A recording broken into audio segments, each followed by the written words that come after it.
story I want you to see here. This is Miss Linda Scipio, who they're talking about in the article. Let me go ahead and move her picture over here. And this is Linda Scipio now. The sudden collapse of Champlain Towers South, an oceanfront condominium in nearby Surfside last month, has shaken Miami, spurring debate over outdated building codes, poor maintenance, and high-rises built on barrier islands. While no cause has been determined for the collapse, the tragedy has raised concerns that the rising sea levels and flooding, which have long exerted pressure on Miami's coastal properties, are being further exacerbated by climate change. So now they're getting this thing talking about climate change as a civil rights issue. It's really crazy. But anyway, in gentrifying communities like Liberty City and nearby Little Haiti, traditionally Black and Latino neighborhoods that are located inland and on higher ground, the tragedy has also stirred anxiety over a burgeoning trend that academics and activists have called climate gentrification. A 2020 survey from the National Bureau of Economic Research found that home sales and prices in coastal low-lying areas of Miami have been tumbling since 2013, while sales and prices in areas more insulated from the effects of climate change have surged. Since 2010, average home prices in Little Haiti have tripled, according to data from Zillow, the online real estate marketplace. Evictions and rents in Miami have also climbed faster in places less at risk of flooding, another recent study said. As city officials continue to greenlight high-end developments in Liberty City and Little Haiti, longtime residents and business owners report that they faced mounting pressure to leave. So what they're telling you is that for the longest time now, people who are on the ocean front and people who had beachfront property, they had the highest rising property values and interest in building where they are. So all the interest was in building on the ocean front, building on the waterfront, and the black folk had to live inland, so your stuff was seen as less valuable because all the action's going on down there on the ocean front, right? Well, now they're telling you, oh, all you Negroes who are safe further inland, yeah, we got our eyes on you, starting with the folk in Little Haiti, Liberty City. These are your Haitian immigrants down there. These are your Haitian and Caribbean immigrants down there. Oh, they got their eyes on you because y'all are all like, oh, we're all Puerto Ricans. We're all Cubans. Yeah, we're all Puerto Ricans and Cubans. That's what you've been saying. They didn't get your non-black Cubans and Puerto Ricans didn't get the memo is the problem. Your non-black folk there didn't get the memo. That's the issue. That's the issue. They didn't get the memo. So, yeah, not looking so good for them. Not looking so good for them. Not looking so good for them at all. Quote, without a doubt, we're anxious, said Paulette Richards, a longtime Liberty City resident. It's been our struggle having our neighborhood taken over. Having our neighborhood taken over. Interesting. Having our neighborhood taken over. Think about that for a few moments here. Think about that for a few moments. Just understand what these folks are doing here. A lot of folks who thought to themselves, oh, well, we're going to be able to keep ourselves safe, are finding out the hard way that that is not the way it's going to work. Finding that out the hard way. Richards said in recent years she has received as many as 10 inquiries in a single day from, quote, piranha real estate agents looking to buy her house. Less than a week after the Surfside collapse, she said, she found several new pamphlets stuffed in her mailbox asking if she is selling. She said the targeted solicitation, which sometimes includes street view pictures of her home, borders on harassment.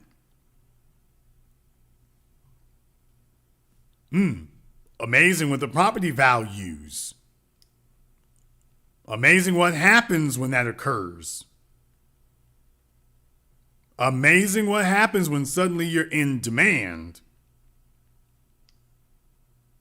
I thought y'all were happy about that. Not anymore, huh? Interesting. It goes on to say that she worries that the Champlain Towers collapse could drive even more interest in higher elevation neighborhoods like hers. A county-mandated audit following the collapse has already prompted officials to declare some buildings structurally unsafe and order evacuations. The realtors don't care whether you have elderly people or grandchildren or sick people or if you're just a new family, said Richards, who cares for a great-grandchild with chronic illnesses. They just want your house.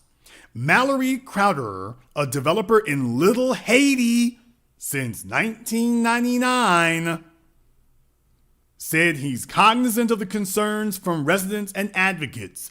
But, he said, decade-old amendments in the city's zoning code are what make the neighborhood so attractive for developers. They offer a bargain. Quote, climate change is a critical issue, but the elevation of Little Haiti and Liberty City has zero to do with why people are buying here, he said. They are undervalued areas with good zoning that were previously missed over. That's the reason. So what you're finding out here is a lot of these immigrants and whatnot are finding out here that, oh, your real estate is prime real estate now.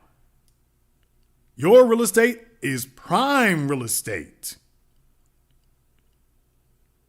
And what they're finding out is that the property values are skyrocketing faster than their income is.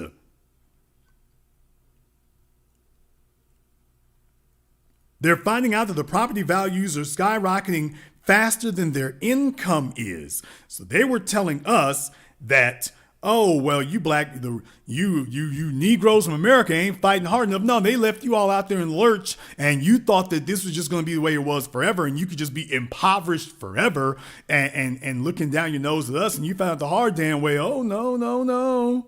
No. Oh, they got plans for y'all. They got plans for y'all.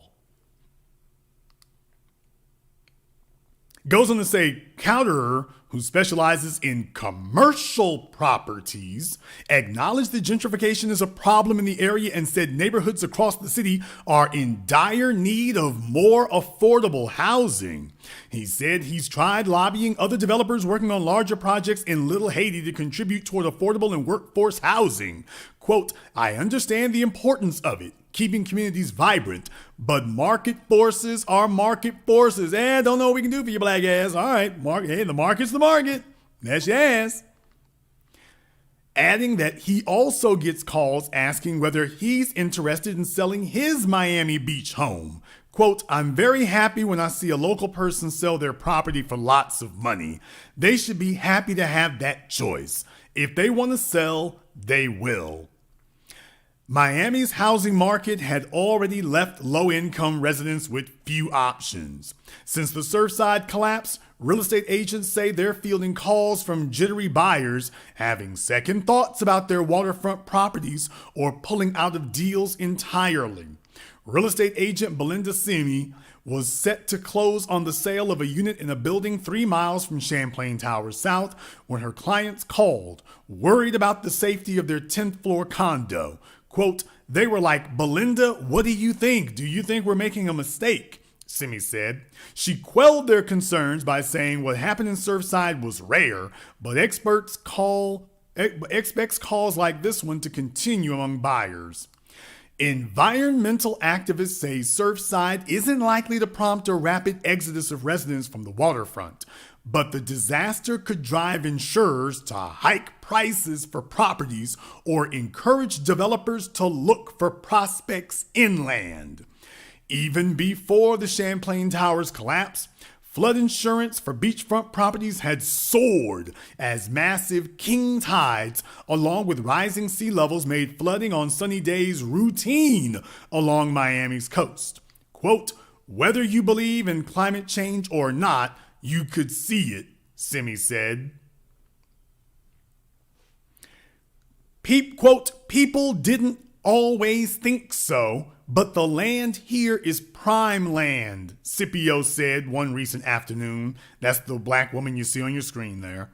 People didn't always think so, but the land here is prime land, Scipio said one recent afternoon, sitting on the front porch of her mother's single-story house in Liberty City, which has seen its property value increase by more than 12-fold since she bought it in the 1970s. Like the rest of the houses in the neighborhood, the Scipio home sits about 10 feet above sea level and rarely floods. So all the white folk went down to the ocean front, went down the seafront, and they were enjoying seeing the beach and getting to be on the beach and everything about the beach. And now the beach is in your damn bedroom. And it's like, oh, let me go see if I can grab what them niggas got up the street up there. They about 10 feet above sea level. Let me see if I can go grab what they got. Now, understand something here, and this is simple math. The property value is 12 times higher than it was when they originally bought that house. Their property value has increased by 12 times. Question, has her family's income also increased by 12 times so that they can keep up with the ever-rising cost of owning this property? There's the real question that needs to be asked. Your property value has increased by 12 times, but has your family's income and wealth increased by 12 times so that you can continue to own this property? See, that's why you'd be worried. And then when somebody wants to come and build a multi-million dollar, in some of these cases now billion-dollar development next to you, your property value is going to skyrocket even more. It sets off an economic bomb, which is exactly what I told you all about in my original documentary, 7 a.m. I warned you.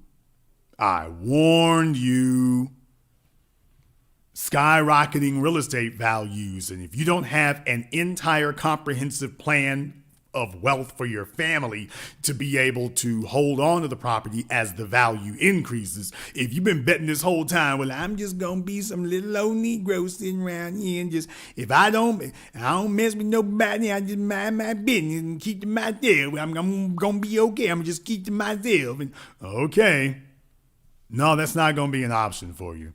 It's really not. Miss Scipio, you see her on your screen there. She said, quote, people aren't going to come all at once, Scipio said, but they're coming. Danny Agnew, founder of the Roots Collective Black House in Liberty City, said he has been talking to other business owners about how to start buying the property that the business operates out of so they can avoid being priced out by skyrocketing rents. Quote, we understand that the fuse that has been slowly burning could start to get a lot faster now, Agnew said. So we're scrambling on our end.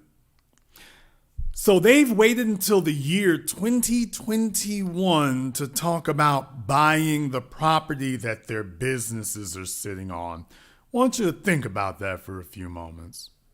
They didn't do this 4 decades ago. They've waited until 2021. They've waited until now to talk about buying the property that their businesses are on.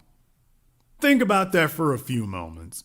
Been there for decades. They've waited until there's a damn collapse, and now they're getting flooded with offers talking about, ooh, we should buy the property. Our stuff is only in the house. Think about that for a few moments. You wait until the property values are skyrocketing to talk about buying the land that your business is on now. You wait until everybody's trying to buy the land before you decide you want to buy it. You wait until all the developers are showing up and the values are now skyrocketing when you have no leverage, and now you want to do something about it.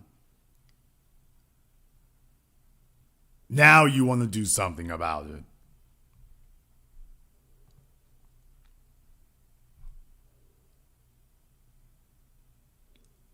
It goes on to say, in the early 2000s, when Miami tore down the James E. Scott Public Housing Project in Liberty City, Scipio and her neighbors took overnight shifts guarding one of the buildings that came to be known as the Last Scot Standing. The building was eventually roped off by police as developers gutted the rest of the housing project and replaced it with new privately managed single-family homes. It remains in the neighborhood, adorned with a mural of the Reverend Martin Luther King Jr. and a banner calling for justice. Boy, ain't that amazing? So your immigrants and whatnot, they sure do know how to call on black people's excellence when their butts are in a crack, aren't they? They sure do know how to do that. They sure do know how to do that. Isn't that amazing? They didn't put up a mural of anybody from their country. They put up a mural of us. They put up a mural of us when they needed protection. When they started being targeted, they wanted to put up a mural of one of us. Interesting. I just thought I would point that out, by the way. Just thought I would point it out. When the heat comes down, all of a sudden they want black solidarity. When the heat comes down, all of a sudden they want to start pleading for black solidarity then.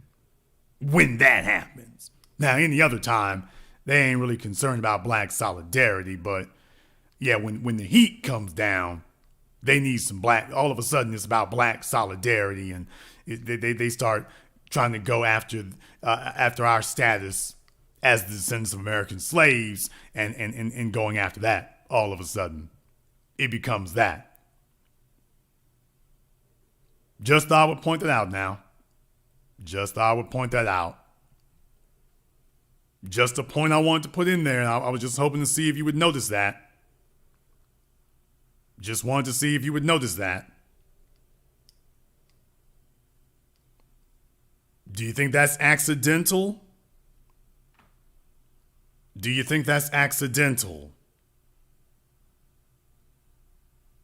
This is a game that they long play in these regards. This is a game that they long play in these regards.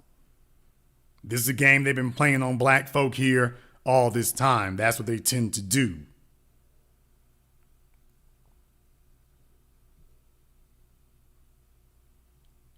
That's what they tend to do. In 2015, when the city said it would convert the 78-year-old Liberty City housing projects where Scipio grew up into mixed-use residences with market-rate units alongside affordable housing, they talking about Section 8, she found herself back on the protest line again. City officials say the $300 million project will help to revitalize the neighborhood, but Scipio is skeptical. 2 phases of the renovation have been completed, with rows of 3-story residences enclosed within gates. When completed, the complex will have just under 1,500 units. About 640 of them reserved for public housing, and the rest split between affordable, workforce, and market rate units.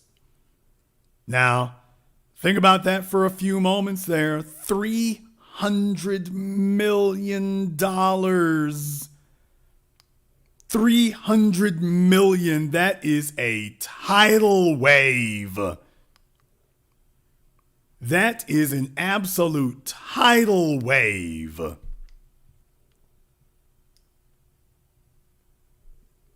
That's an absolute tidal wave.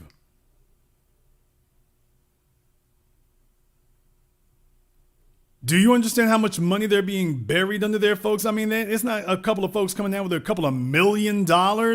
They're sitting up here showing up with an avalanche, with a tsunami of money. And what in the hell do you think this does to the property values? What do you think this does to your property values? You're being hit with a tidal wave of money. $300 million. And most of these Negroes the business folk don't even own the property that their little store is on. Most of them don't. Now, listen to this next paragraph. Listen to the next paragraph here. The next paragraph says, Scipio said she doesn't know anyone from the old housing project, locally known as the Pork and Beans, who has moved into the new residences. In a neighborhood where about 1/3 of residents live in poverty, she added, she's not sure several hundred public housing units are adequate. Now, for those of you who may not be familiar, you might not be familiar with it. I just thought I would give you a brief reminder.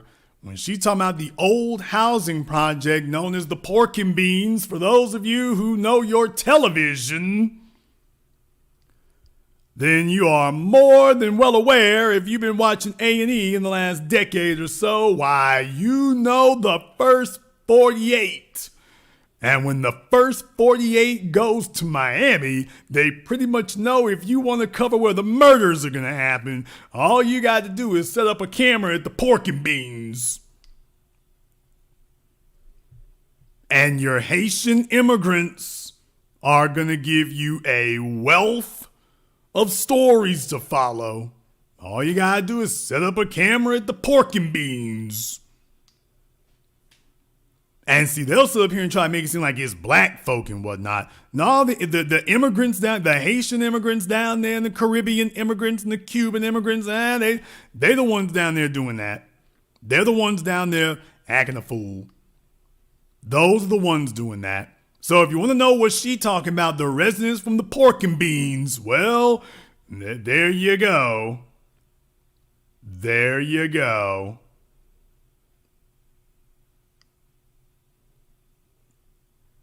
So the Pork and Beans is representing there what's left of it. If you want to know what their real plan is to deal with crime at the Pork and Beans, the real plan is very clear.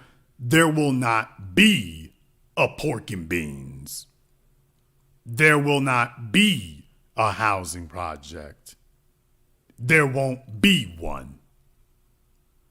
That's their plan for dealing with that. That's their plan. They go on to say that now when she drives past the area, covered with tarp and scaffolding, she has flashbacks to what used to be there. The concrete tub behind the pastel-colored houses where her mother used to do laundry. Mr. Green's store where kids would buy bubblegum to chew in church. The quiet street that would close during Christmas so kids could try out their new roller skates. Scipio said she sees the lively, striving community from her youth, one that no longer exists. Let's be very, very clear here. The Haitian immigrant community worked very hard and very long to separate itself from the rest of black folk. They worked to establish themselves as an islander community, and that they were totally separate from the rest of us. Well, now you are totally separate from the rest of us. And we're not coming running to the rescue. We ain't gonna play that game. You have spent the last 50 years saying that you are separate and apart. Why don't we just keep it that way? And if you happen to make it through this event, well, good for you. And if you happen to not make it through this event, well, it's probably good for you too. Because you were not asking for solidarity with us before now. Don't come looking for it now. Whatever your master game plan was to make it through this without us that led you to sitting up here and disassociating yourself from us all these decades, whatever your master plan was then, that needs to be the master plan now. That needs to be the master plan now. Whatever the master plan is, that's what it needs to be now. Plain and simple. That's what it needs to be now. It goes on to say here, black residents originally congregated in Liberty City because they weren't welcome elsewhere, Scipio said. Until the 1960s, black residents were barred from most of the waterfront communities, and there was only one beach where they were allowed to visit. So even though she and her siblings lived less than 9 miles from the beach, they, like most black children in Miami at the time, learned to swim in canals or not at all, Scipio said. After all that now, they want to come here, she said, furrowing her brow. Where's the justice in that? Liberty City residents point to neighboring Little Haiti as an example of what could lie in their future. Some of the land in Little Haiti sits 7 to 14 feet above sea level, making it among the highest points in South Florida and particularly desirable for real estate speculators cautious of changing conditions along the coast, said David Winker, a business lawyer who has represented communities in the area. We're seeing developments in areas we've never seen before, Winker said. If anyone tells me developers bought there for any reason other than climate gentrification, I'd call them liars. Caroline Lewis, the founder of the Miami-based nonprofit Clio Institute, which offers educational resources about climate change, said she's heard of developers knocking on doors in Little Haiti, targeting residents who are behind on their taxes or have liens on their property and offering low prices in cash to relocate them. In some cases, developers have hired Creole speakers to specifically target Haitian immigrants, she says. So any jackass in the chat room telling you that this is not affecting the Haitians, that this is affecting foundational black Americans, oh well, they just proved your dumbass wrong. Anybody who would try to say that.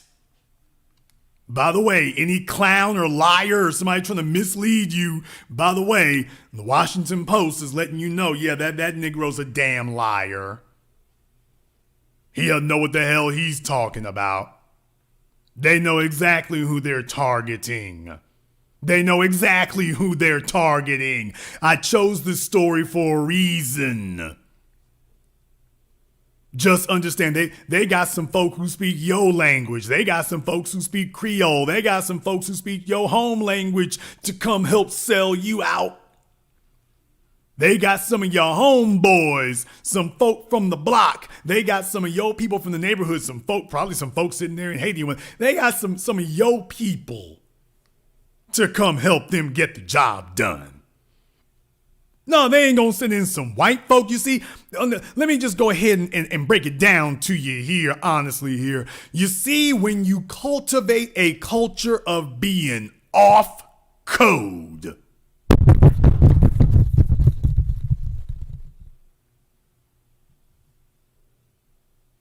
mic drop.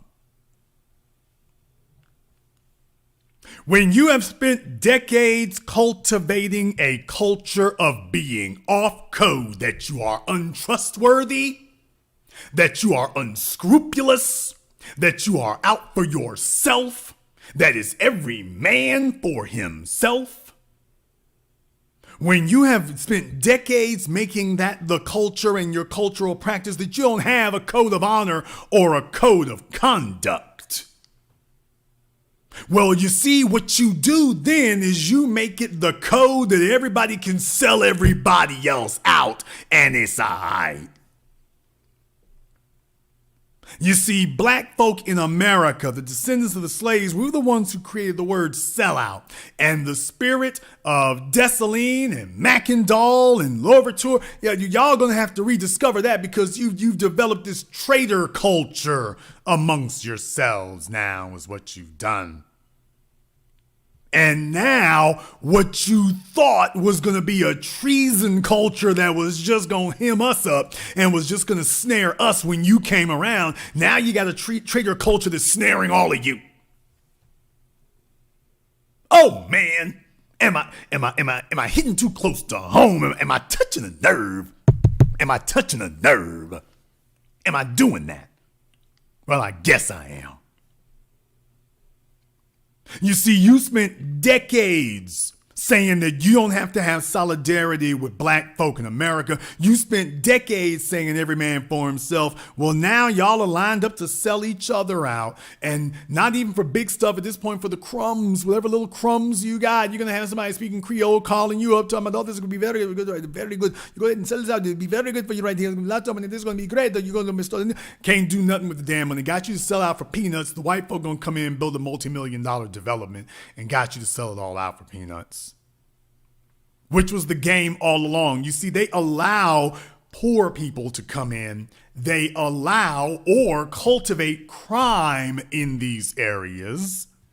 The whole reason that they come along and they cultivate crime in these areas is because there is in every major metropolitan area in America, there is an unspoken agreement among the social structure, among the economic class, the business development class, that they will develop areas in patches, in places, that there is a city plan, that the city will work with them to say, okay, as these are the areas we want developed in this sequence, we want it developed in this order, we will put in city services, electricity, sewerage, police protection and whatnot. We will put these all in stages. So you build in these areas first, and this is the direction that we want the development to go in. This is the way we want the development to go, because we want to steer how the development moves. We don't just want it to be random. We want to steer how it moves.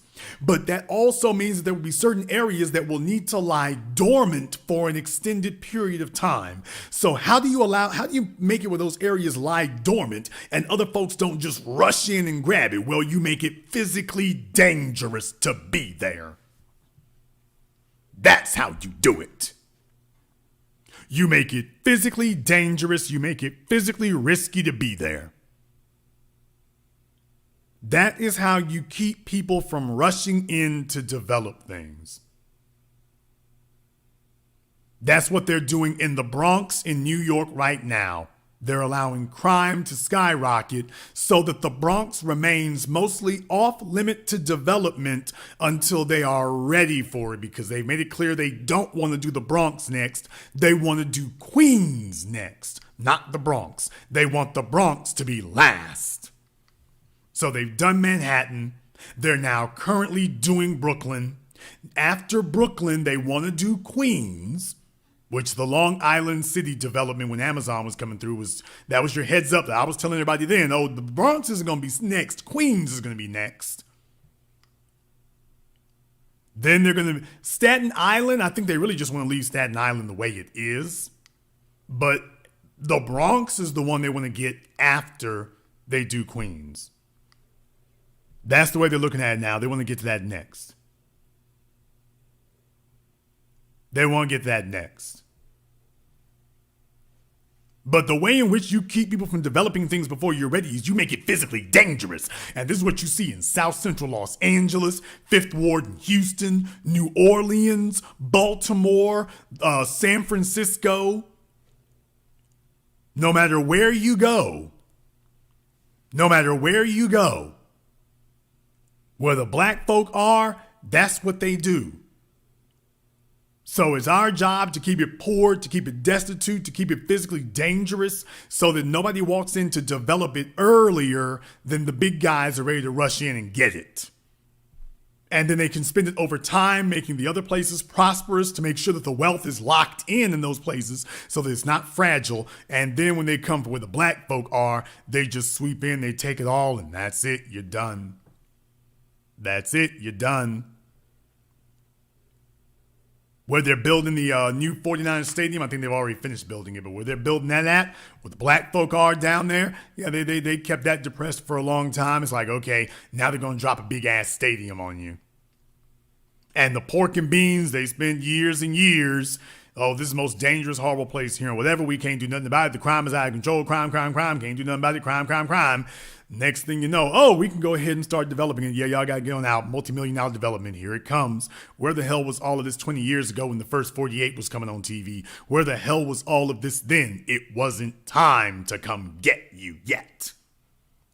We just needed you to hold still, keep doing nigga stuff, keep playing around, keep not taking it seriously, and just sit and wait, and wait, and wait. And we're coming to get you. And so what they did was they set up here and cultivated a culture down there of being off code as hell. They were off code with us, and now their penchant for being off code has devoured them too. They can't even trust other folks who speak their language. They can't even trust other Haitians to not collaborate with these folk to dispossess them. I want you to think about that for just a few moments. Think about that for just a few moments.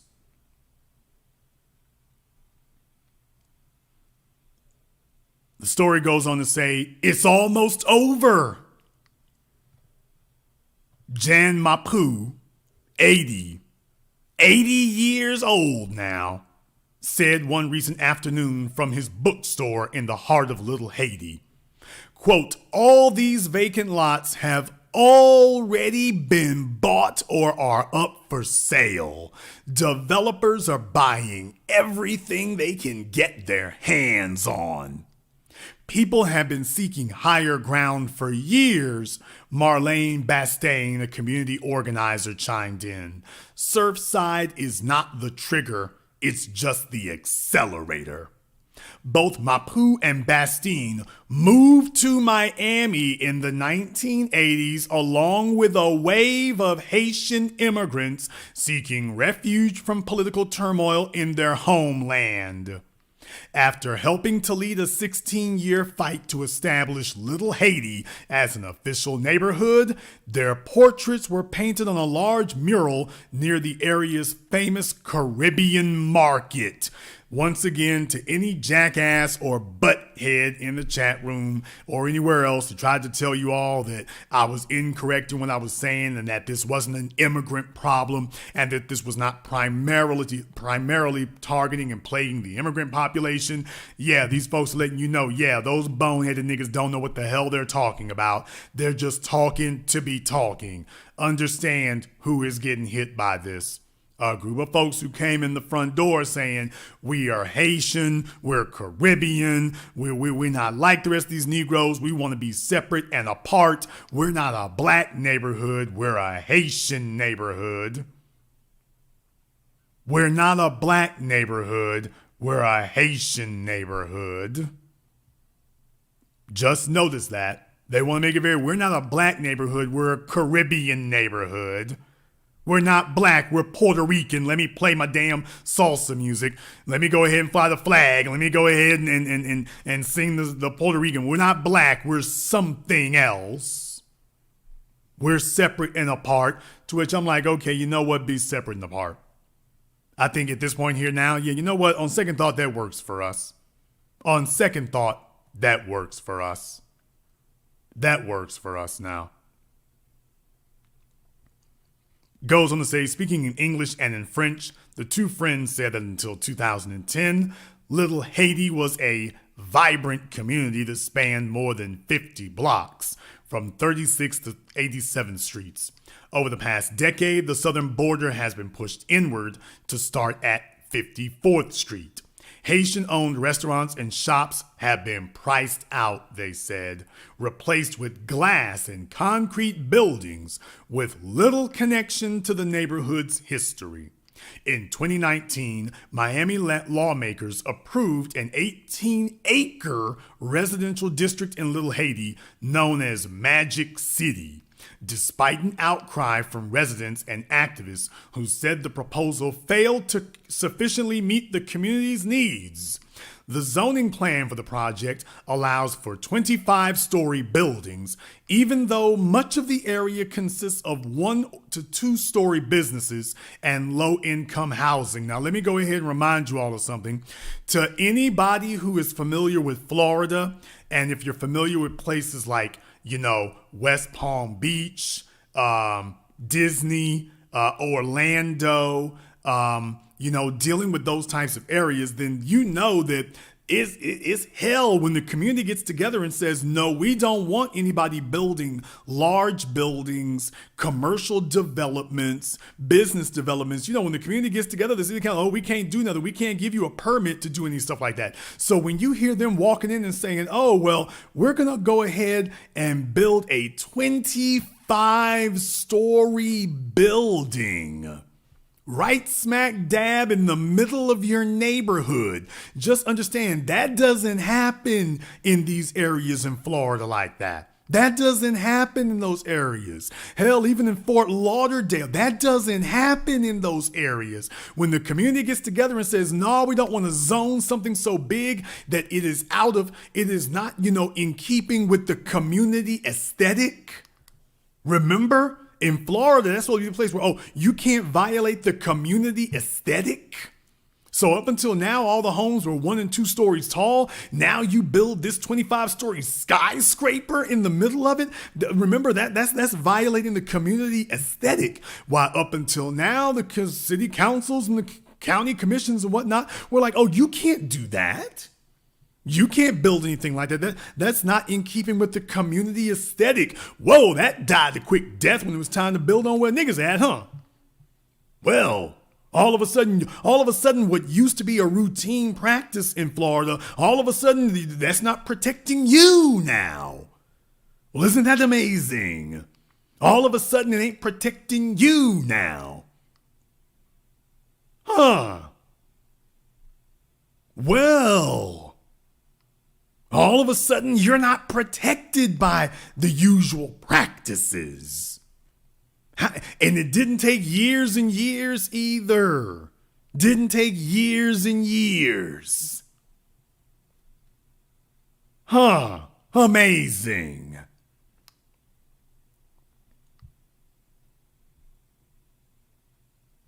The zoning plan for the project allows for 25-story buildings, even though much of the area consists of 1 or 2-story businesses and low-income housing. In documents submitted to city officials, the developers behind the project said its location on a, quote, high coastal ridge will help to protect the Magic City SAP campus from flooding and potential future sea level issues. Little Haiti resident and activist Warren Perry sued the city over the project in 2019, but was unsuccessful. So the tactics that the white folk usually use to get stuff like this shut down, they failed here. These are all the tactics that white residents traditionally use to get stuff shut down. And isn't it amazing? It didn't work at all this time. When they targeted black folk, all of a sudden it's a tidal wave and ain't a damn thing you can do to stop them. Isn't that amazing? There was nothing you could do to protect yourselves. Isn't that amazing? Amazing how that just always happens. But then again, they wanted to be separate and apart. Now they are. Nearly every day, Mapu said he has to turn down developers calling to ask if he's interested in selling his bookstore, which specializes in Creole books on Haitian history, folklore, religion, and politics. In the last 30 years, Bastien said her nonprofit Fan Ayisin Nan Miami, which offers wraparound services to Caribbean immigrants, has had to change locations 5 times because of surging rents. The building that housed her first office is now a 3-story commercial complex with a gelato shape and indoor gym. Quote, we're boxed into a little quadrant, and even here in this small corner, we have to fight for the right to stay, she said, shaking her head. Little Haiti, Liberty City, West Coconut Grove. People who built up neighborhoods or are being pushed out. Don't we have a right to live, she asked, from behind the cash counter. Mapu shrugged, his white beard peeking out of his face mask. You spent decades there. You spent decades, and when you should have been gathering black allies from around America, you were instead relying on yourselves and saying, we will fight the battle alone. You have been left to fight the battle alone. The battle is over. The battle is over. That's what they're telling you. In Miami, Haitian immigrants sometimes reference the traditional laku system of extended families living together and caring for one another as part of what gave rise to the vibrancy of the neighborhood, Bastien said. As she left Mapu's store, he gave her a box of mangoes freshly plucked from his tree at home and a stack of the local newspaper. She picked up a CD of Haitian saxophone music from a vendor on her way out and stuffed the business cards she had gotten from residents throughout the day into a small purse. Quote, "That's what we're trying to preserve here," Laku said. "That's what we're trying to preserve here." Laku, Bastien said, balancing the mangoes and newspapers on one arm. Quote, "We built this place up. We took a blighted area and we transformed it," she continued. "We deserve to stay." They took a blighted area and transformed it. My question would be, transformed it into what? Because if developers have shown up and they're able to pump so much money into it and hijack your city council and everything else, I'm asking the question, you transformed it into what exactly? What exactly did you transform it into? Because I'm taking a look at the first 48, and it looks like you transformed it into a hit television show for A&E, is what it looks like you transformed it into. I'm trying to figure out exactly what it was you did allegedly that was so fly in the first place here, but let's just keep it real. You thought that you were going to be able to have your own isolated community, that you could separate yourself from the black experience. And what you found out the hard way is that white supremacy is global, and you will either stand with the only group of people who have successfully made a stand against white supremacy, or you'll be crushed by it. That's what you found out. And that because you all are so horrifically off code, your own people are sitting around and can't wait, chomping at the bit to sell the rest of you out. That's where you are now. That's where you're at now. You're getting your wake-up call. Thought you were safe. You thought you were free. You thought that you were immune. Found out the hard way. You're getting your wake-up call. And you should have known it was going to come down like that, because that's just the way it was going to be. We're going to take a very brief commercial, non-commercial break. When we come back, we are going to cover this and more. Before we do, we want to take a moment here to thank everyone who has contributed to support tonight's program. Thank you very much to Mr. Shields. Thank you very much for your support. The voice is doing okay here. Thank you here to Miss Winfrey, not Oprah, but she knows who she is. Thank you very much for that as well. My man Chadwick, David, and Leslie, thank you all for your support. And to everyone who has contributed to tonight's program on PayPal or Cash App, thank you very much for your support, because lip service is not service. Thank you all very much. We're going to take a very brief commercial, non-commercial break. Then we're going to come back with these stories and more. This is the Black Channel. Within us is a powerful spirit, a God-given spirit. It's a spirit that empowers us to oppose demonic white supremacy. A spirit that motivates us to eradicate racist lies with Black truth. This spirit was alive during the rebellion of 1811. The spirit catapults us towards righteous justice. This is the spirit our opponents fear. Is the spirit of 1811 alive in you? Visit us at spiritof1811publishing.com. Buy our novel, War of the Heart, on sale today at Amazon and Barnes & Noble. Spirit of 1811 Publishing. Our story, our family.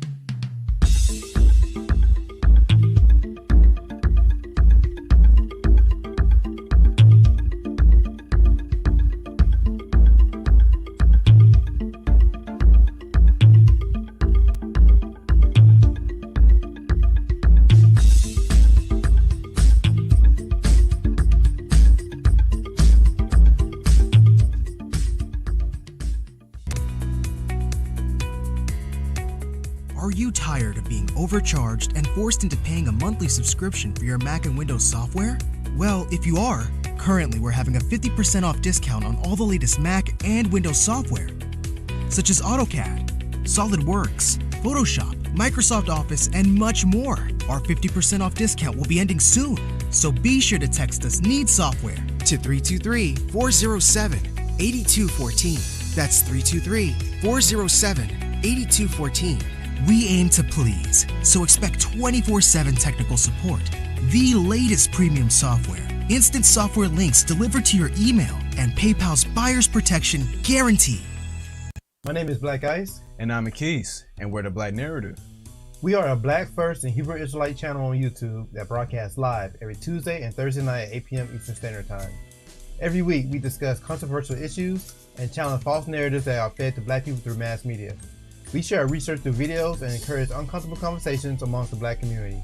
Our show features topics such as exposing fact checkers, the racist history of medical research, the origins of so-called Black Greek fraternity organizations, Christian origins of HBCUs, and much, much more. Look up The Black Narrative on YouTube or go to our website, www.theblacknarrative.tv. Shalom. Are you looking for an affordable COVID-19 DNA testing or infectious disease clinical testing? Welcome to P23 Labs, a high-complexity molecular diagnostics lab that uses the latest technology to offer a full suite of molecular diagnostic tests, clinical tests, and wellness consultations. We give you access to knowledge and healthcare resources that will transform your health. Schedule an appointment and order your custom test today with our healthcare team. www.p23labs.com. Are you a Black male sailor or former sailor who received any type of counseling services, even if it's one visit at Navy Fleet and Family Support Center? Are you willing to confidentially share some of your experiences? If so, please go to the website below and complete the 15-minute survey. On the survey, please answer yes to the question, did you receive services, in order to get to the 15-minute survey. We would like to know about your entire experience, so please check yes to the question, did you receive services? The survey is part of a doctoral research project conducted by Walter Kelly. Your anonymous replies will be aggregated in his published dissertation at the University of Pennsylvania. Additional information about this project is located at the website below. This is the Black Channel. I am your host, your brother, your humble servant, the Black Authority. Very glad to be with you all here this evening. I want to thank everyone who has supported tonight's program. My man, Vinny01, thank you very much as well. I appreciate that. And to everyone who supported the program here tonight, we're going to go ahead and open up the phone lines here. The number is 646-787-1933. That is 646-787-1933. Your personal access code to the Blackest Radio program in existence. The only one of its kind on planet Earth today. As always, you are welcome to join us here as we are discussing the immigrants are getting their wake-up call here. Everybody was telling themselves that because the government had made it very clear that they were looking to displace us, that they were looking to supplant us, they brought in all these other folks here, and don't worry, the pathway was going to be clear for you. That's what they told them. They told them the pathway was going to be clear. They told them they had a clear runway. And all they had to do was sit here and just feel the breeze and wait us out here. And next thing you know, oh man, all at once, just from every single side, you're getting hit. You're getting hit from every single side here. There is no sanctuary. There is no safe place. Everything they told you has turned out to be a complete lie in that regard there. They are putting the government apparatus together, the court apparatus together, the economic apparatus together. It's all in place already, and you didn't even know it. It's already in place, and you were not aware that it was there. That's just how bad it's gotten for you there. It was already sitting there. But then again, maybe I'm wrong. Then again, maybe I'm not seeing it correctly here. So let's go ahead and open up the telephone lines. The number is 646-787-1933. That's 646-787-1933. Your personal access code to the Black Channel. We're going to go ahead and take a few phone calls here now. So let's go ahead and take our first caller here. Let me get caller from area code 301. You're on live with the Black Channel. What's your name? Where are you calling from? Hi, this is Nicole. I'm calling from Prince George's County. Nicole from Prince George's County. What's on your mind? I just wanted to say that I totally understand where you're coming from. I've experienced solicitations of, I don't know who, but just soliciting my house, wanting us to sell. to the point where I had to like get the Robo app to block these calls. It was just ridiculous. 10, 12 times the calls in a day. And I wanted to, what I didn't understand was why, because we've been in this neighborhood for a while, but listening to you and when you advised us to understand what's going on around us, I went and did that and just kind of looked at, what they're developing. I can see it, what is developed, but just more insight into what is coming. Well, I wanted to ask you more importantly. It is everywhere. This is not something that is relegated or confined to just one place. I made my documentary film Gentrified because the point I wanted to make was that up until that point, black people were assuming that gentrification as, a strategy of ethnic economic cleansing was just isolated to the so-called big cities, the major metropolitan areas. And my whole point was to make it clear, this is everywhere. It's not just a phenomenon anymore. This is standard practice. It's everywhere now. All right.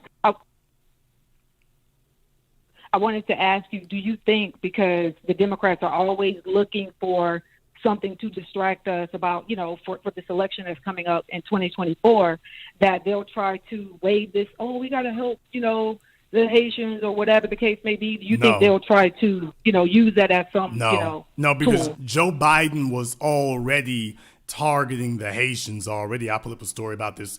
They were already targeting specifically for removing Haitians before now.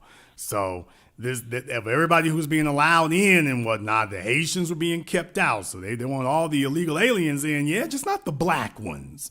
So, and surprise, surprise, it was Joe Biden pushing that. So, no, what they are experiencing is what we told them was going to occur. You see, everybody thinks that if they ally themselves against black Americans, that's going to be the safety net.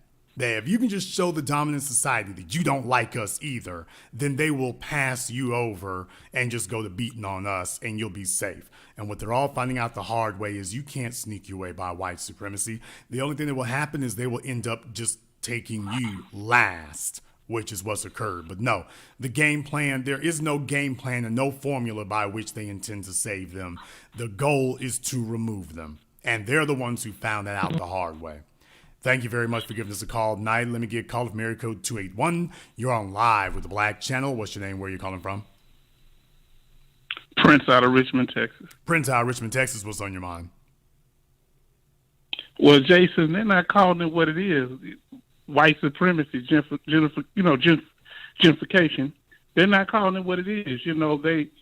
They refuse to stand.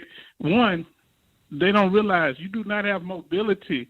When they start bringing in developers, they're not letting you lower your taxes anymore.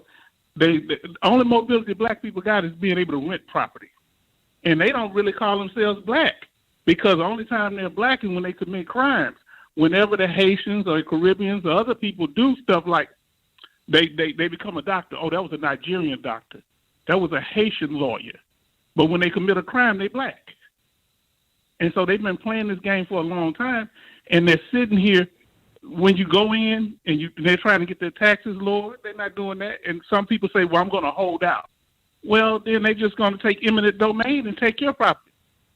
Because here in the Houston area, the school was taking everybody's property and then selling it to developers because of taxes. Well, I mean, now, brother, understand something. When you're dealing with a place like Florida that already doesn't have income taxes, so they have to rely on toll roads and higher property taxes to be able to level that out. So you're already dealing with a place that has, compared to the rest of the country, higher than normal property taxes. Now, it levels out. Okay. In a lot of regards, it does really level out. But when you add that to the fact that these black folks, these immigrants, their income has not increased along with it. I mean, understand something. I've been to these places, okay?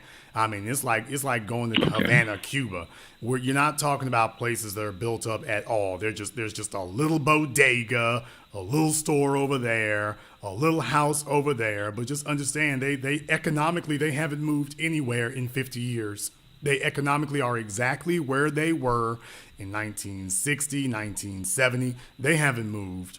So when somebody comes next to them and builds $100 million development, brother, they're not ready. They are neither ready nor prepared nor capable of absorbing a 15 or 20% property tax increase. They're not ready. They can't handle that, much less a 50% increase. No, they're not ready for that. Wow. So you're in a situation here where they're bringing in developers for the purposes of allowing them to legally displace these people. That's what's happening. So you're seeing a strategy of withering on the vine, because if they were to just rush in and just start bulldozing people, what they've learned is that moving slowly is how you take whole cities. You don't just rush in and try to grab everything. But why? Because everybody be on alert. When everybody sees you rushing in like that, that's what mobilizes people. When you do this radical, drastic action, it's a shock to the system that mobilizes people. But if you just move in slowly and just slowly turn the heat up, they will just wither on the vine over the course of a decade or two. No revolts, no uprisings, no burnings, no anything. Just a family gone here, a family gone there, a block gone here, a block gone there. Next thing you know, you wake up and there's nothing but a bunch of little old folk with their pensions. No young people, because the young people have all had to move because the old niggas didn't build nothing for them to be able to hold on to the little bodega with. The young folk are gone, and it's just the few elderly folk who remain sitting up here lamenting how the neighborhood has changed, even though they didn't do anything to help prevent it when it was happening. Case in point, how the hell have you been there for 40 years and you don't even own the dirt under which you stand? What the hell were you doing for 40 years? Well, I won't cast aspersions about what these folks were doing in their youth, but very clearly it wasn't productive. Thank you very much for giving us a call here tonight, Prince. Let me get call of area code 541. You're on live with the Black Channel. What's your name? Where are you calling from? Hi, my name is Christine from Tacoma. Hello, Christine from Tacoma. What's on your mind?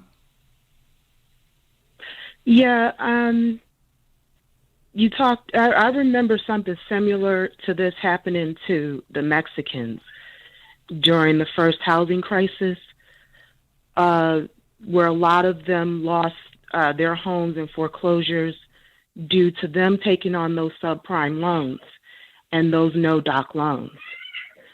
The problem that I have with a lot of the Black immigrants is that they work so hard to dispossess themselves from their own lands.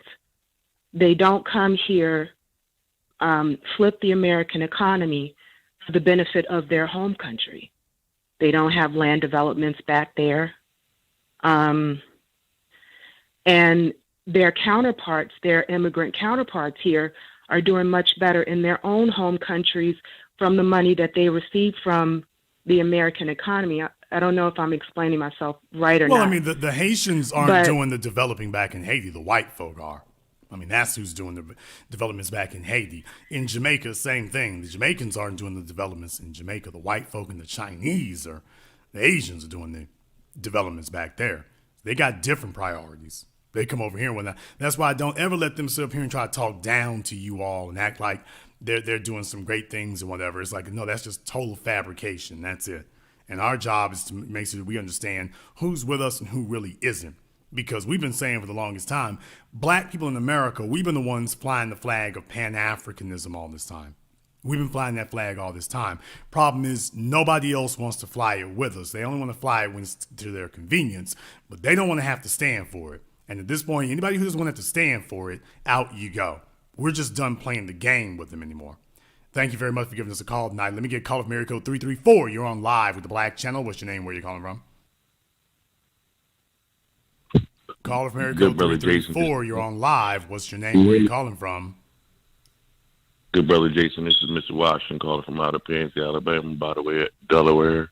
All right, Mr. Washington, and where in Alabama? Pansy, Alabama. It's in the woods. All right, Pansy, Alabama. What's on your mind? How you doing, man? It was the same thing going down here with the properties and all that type of stuff, because I stay on my grandfather's land, and I'm from Delaware, and they offered me tremendous amounts of money for this property to sell it and move and do all this type of stuff. I told him, nah, I'm not selling my property. And it was a place in Alabama called Hidden Lakes. The people that own Hidden Lakes were selling the property adjacent to the property to a developer. When they found that they was going to put low-income housing there, the people that owns Hidden Lake, the HOA people basically. Okay, I'm not sure what happened there, but his phone is broken up on him here. Sounds like it's a interesting story. Let me get call of Code 305, Miami area code. You're on live with the Black Channel. What's your name? Where are you calling from? Low from Miami. All right, Low from Miami. What's on your mind? Yeah, that was me in the chat. Okay, if you're on speaker or whatever, get off the speaker phone. Anybody on the phone right now on speaker, I'm going to start clowning you dumbasses. Do not call up on speaker. If you want to be laid back in the hot tub and get your feet rubbed on, choose another night for it. Can you hear me now? Okay, what is on your mind? Yeah, what I was saying in the chat room was that everything you're saying is mostly right. Only thing about that, the Poker Bean Project is mostly FBA. My family, we've been living here since I've been born. And what I was saying was that if you've ever been to Miami, it's divided in sections. You have Little Havana, you have Little Haiti, which they on their own side of town, Liberty City, Overtown, Brownsville, and we've been getting gentrified since the Scott Project, and that was, early 2000s? And what I was saying was that that's the only thing you was wrong about was the Poker Bean Project is mostly dominated by FBA.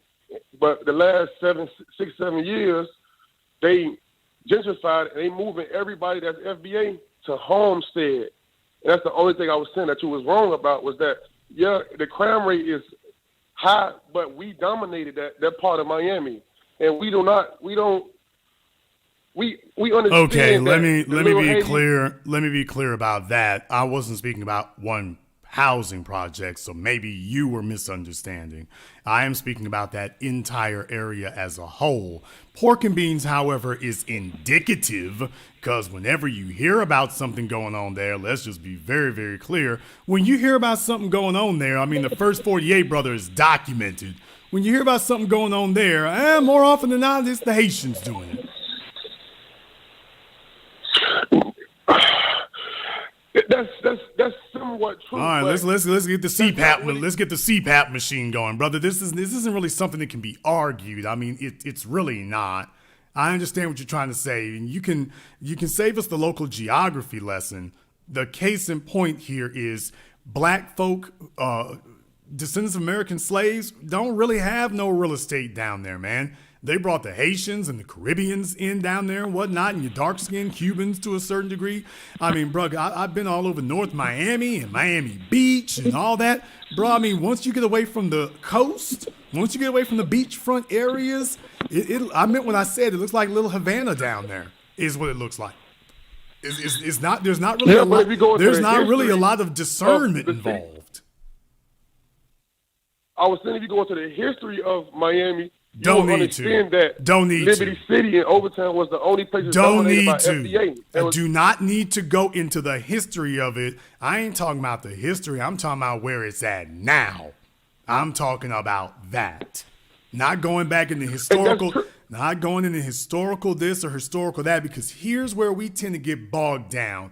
We tend to get bogged down into who came there and what was the original intent. And black folk are very, very good for getting this fixation with history, and it turns into this intellectual fetish where we start talking about that and lose complete and total track of where we are and where we at currently. So when you take a look at what's going on currently, let's be very, very clear. The immigrants run the yard down. Well, to the extent that they do. Where black folk are concerned, the immigrants run the yard down there, brother. There's no, we ain't gonna rewrite the current situation here. They run the yard down there. There's nowhere you're gonna go in Miami where you're gonna see non-immigrant black folk running anything. Let's not try that. Yeah, I wasn't saying that, but I was just giving you the the layout Okay, of the but land. that we is what dominate. I'm That's all saying. I'm saying that even there where you talking about, brother, it's the same thing. Y'all are just holding. It's like talking about black folk in Compton, brother. That's an anachronism. That's something that's not in its proper historical chronological context. You're talking about an area of town that doesn't exist anymore. What you're talking about doesn't exist anymore. This is whistling past the graveyard. It really isn't. You got some of y'all still there, but that's it. It's time to face facts about it. There's some of you still remaining, but you're not the major movers of anything. We just got to face facts about that, because if you say otherwise, then the next question becomes, well, hell, things ought to be going a whole lot better. They're not, because the numbers ain't there, the power's not there, the clout's not there. If the black immigrants had formed a coalition with y'all, it would be a different matter. Right now, there's nobody moving anything, brother. There's not. I'm speaking about it not only just as a part of town, but if you really want to get down to it and whatnot, you start counting block by block, it doesn't get much better.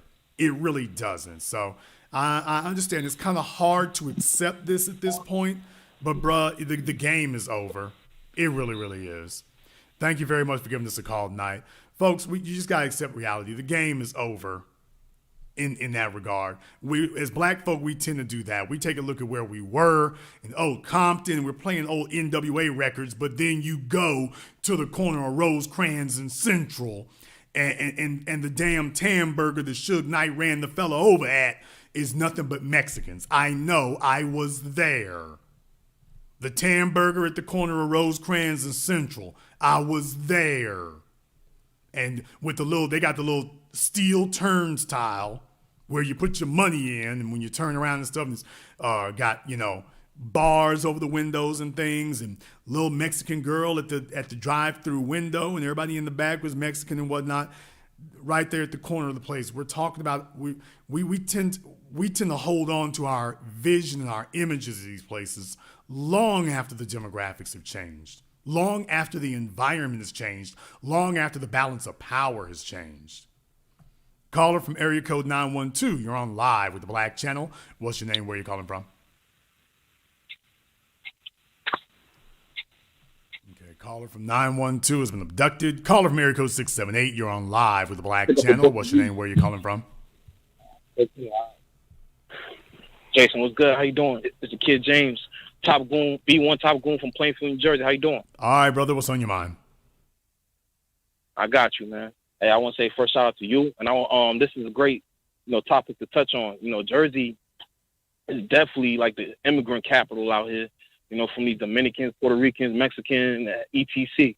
And it's crazy. You said it best. They build a lot out here, but my thing is, why y'all can't have this building mentality in y'all country? You feel me? Then they got the nerve to want to try to, belittle or think they better than black Americans. I'm not going to lie. I'm a first generation American, but, I'm like I said, I'm the black sheep of my family. I'm the Black Panther of my family. So it's basically just me. I'm just on my own. And it's frustrating to look for another brother that's on my type of frequency. But, I'm going to still ride with y'all, B1. And, that on the whole, brother, though, we have to understand that as a good thing, because when I started the Black Channel a decade ago, I introduced a concept that at the time seemed incredibly radical, and today doesn't seem quite so radical anymore. The idea that we have to understand that there must be a thinning of the herd. Most of these people are not fit to continue going. There must be, and there will have to be, a thinning of the herd, and that's what we're witnessing now. Period. Thank you very much for giving us a call tonight, brother. Yep. Let me get caller from area code 323. You're on live with the Black Channel. What's your name? Where are you calling from? Hey, big brother. This is Brother Elijah calling from Las Vegas by way of Philadelphia, big brother. Okay. Are you on speaker? Oh, no, I'm driving right now. Please forgive me. I got my headphone in right now. So I'll try to pull over as quick as I can. All right? But, brother, if you can hear me, I got a quick question for you. Well, I got two quick questions. I won't take too much of your time, big brother. I got to ask you a quick question, brother. After listening to tonight's program, do you think we as foundational black Americans, we should have written off a lot of our immigrant brothers and sisters a long time ago, due to the simple fact that they teamed up with white supremacy against us. Well, everyone should be allowed an opportunity to show their true colors. So I would say that we're doing it right on time. I would say that the verdict is being rendered right on time. They've been given ample opportunity, more than one generation, to demonstrate what they're going to do, and they've done it. So, I mean, in truth, I think we've been very timely about it. It's not like we messed around and played around about it. We were very timely in calling this, so that's my stance on that. Yes, sir. My other quick question, you did a masterful piece yesterday, a masterful program. You been there. I'm pretty sure you've been there to that place. I've never been there. I got a question. Do you think when they did that brilliant move with the dress code, do you think it was also in part response to the gentrifying of that neighborhood, and it can probably make them less of a target? No. When folks start filing lawsuits against you, then you understand you're already in the crosshairs. What they are looking at is expansion. And they are looking at, if you're going to move into, I'm pretty sure they're thinking about expanding and franchising. And if you're going to franchise, then franchises have to have standardized rules and standardized regulations. And you can't do that with everybody trying to freestyle. So what they're doing is they're putting that into place now. They're putting the expectations in place now. They're putting the standards and codes in place now. And if they choose to franchise or whatever, because they're clearly expanding, they're diversifying their business and other things, they're doing what they're supposed to be doing. But yes, you're going to have a clear set of rules, clear rules of the road, clear guidelines, clear codes of concept, so that you can pass that on to franchisees, so that you don't have to worry about what is the image going to be and how it's going to be upheld and whatnot. So that's what I see. They're doing what they're supposed to be doing for a business that is expanding and growing and is going to be branching out and putting it in other people's hands, so that it's not open to interpretation how it's going to be done, and so that they set clear expectations of the type of establishment that they're running. Thank you very much for giving us a call here tonight. Please do give us a call again. Let me get a call from area code 786. You're on live with the Black Channel. What's your name? Where are you calling from? Hi, Jason. This is Pamela from Miami. Pam from Miami. What's on your mind?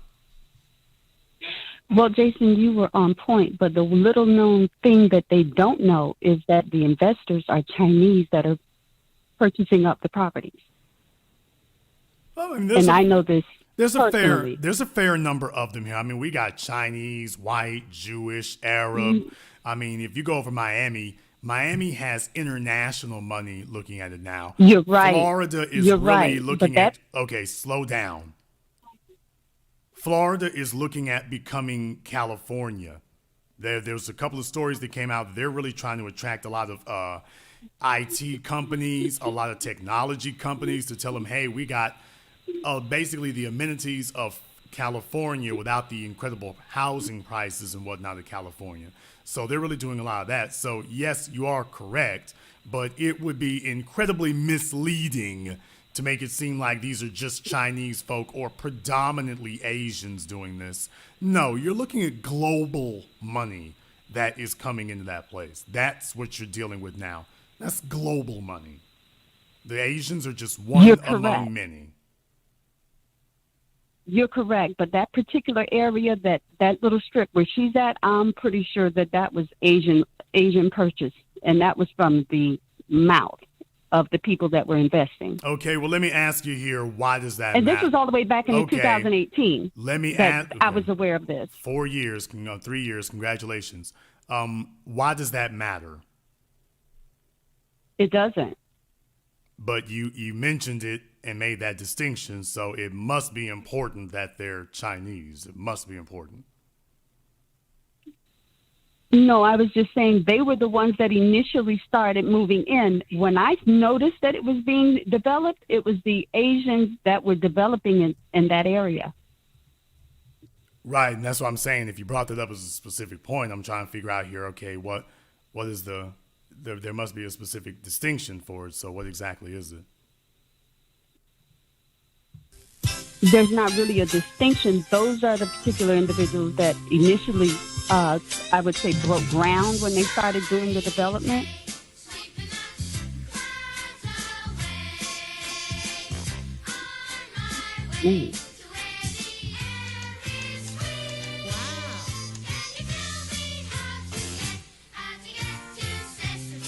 I'm just waiting to hear what it is here. All right. She hung up the phone there, so I was just checking to see what it was. I ain't quite get it. Let me get caller from area code 901. You're on live with the Black Channel. What's your name? Where are you calling from? This is Law from Gulfport. Law from where? Gulfport, Mississippi. Law from Gulfport, Mississippi. What's on your mind? Yeah, so two things I wanted to cover. So what you're talking like that same thing is happening right now in Gulfport. You had a lot of I've been out here for about 7 years now. And you had a lot of the black folks just sitting around, playing around, or what have you. Especially after Hurricane Katrina, playing around. Now all this property that's for sale. These investors been coming in, buying up the property. The black areas where you had like Gaston Point, and then what they called the quarters are being bought up by the white folks. And then over in Biloxi, you had the black area where they went in, tore up all the roads. They didn't fix the roads for a certain amount of time, and now they got this $1 billion entertainment facility that they're going to put over there. It's supposed to be bringing in all this money. And when you mentioned a couple of years ago when you were talking about Nashville and Amazon, also too in I don't know if you're familiar with the northern half of Mississippi in DeSoto County, one of those areas that's coming up. In that area right there where they have the I think it's the I-269 corridor, you have Amazon putting a bunch of plants out there in DeSoto County, and you got those black areas that's out there as well too, where they're coming in, they're moving in, they're building these houses, these big houses. The property value is raising up, and the black people in those areas haven't been developing. And now they're coming in and they're trying to get them to sell their property. Like right now, they're trying to get my mother to sell her property where they're trying to build a store. They're trying to come in because it's right off of the highway with the traffic and everything. And so that was just some information that you talked about a couple of years ago. But that same thing is happening in those two areas because I travel back and forth between those two areas and I'm seeing it firsthand. But down here on the coast, they're so worried about interracial sex, they're not even paying attention to it. Oh, no, brother. I mean, like I say, you take Interstate 10 through Mississippi and Alabama and what's happening down there now. What is that, where the Battleship Museum is down there? The Battleship Parkway is down there in Alabama. It's around that area where you go through that tunnel. There's a lot that's going on in those areas. Like I say, up until now, the Deep South has really been neglected in a lot of ways. So the development went from the Northeast. It went to Florida, leapfrog to Texas and California. Now they're sizing up some of those other areas there. They're low regulations, relatively low taxes. So places like Mississippi and whatnot is really in areas where these people want land. If they want a lot of access to land, a lot of that's out there and stuff. So, and a lot of black folk have been sitting there for decades and decades, and it's easy pickings and not even noticing. I tell you right now, like between Gulfport and Biloxi, they're trying to make it you were saying they were trying to make Miami like or Florida like a California, where then they're possibly trying to make this Gulf Coast area like a Miami down here because they're trying to develop it and build it up so big. And you were talking about how Florida doesn't have the income tax. Well, we got an individual right now that's trying to run, and that's what they have on the table in Mississippi right now. They're trying to do away with the income tax. But what you were talking about, what a lot of people ain't realizing, is that your property tax is going to go up. We already pay a lot of money. They divert that we pay it when we go get our tag. So if you got a new car, and let's say a Hummer or something, you're going to pay $400 or $500 on the tag already. So they're trying to do away with that already, but nobody is even much paying attention to that. And right now, in the areas where, like most of the black folks said, you got to make sure that you're not in an area to where it's a flood zone at, because now they're pushing all those to the flood zone. So everybody that's pushing north, you're going to get something that's less than an acre of land, you paying $20,000 off the rip. Yeah, you know, That's at like, the lowest. remember, I'm from Louisiana, so, you know, you're dealing with a state that's basically below sea level. So I'm very familiar about those things and how that goes. And up until now, those areas have been ignored. Now, about the property taxes, I got to tell y'all, as a person who lived in Texas, been to Florida and seen it and stuff, I got to tell you, on balance, it's not more expensive there. On balance, it is not more expensive there than it is in Louisiana, where I'm from.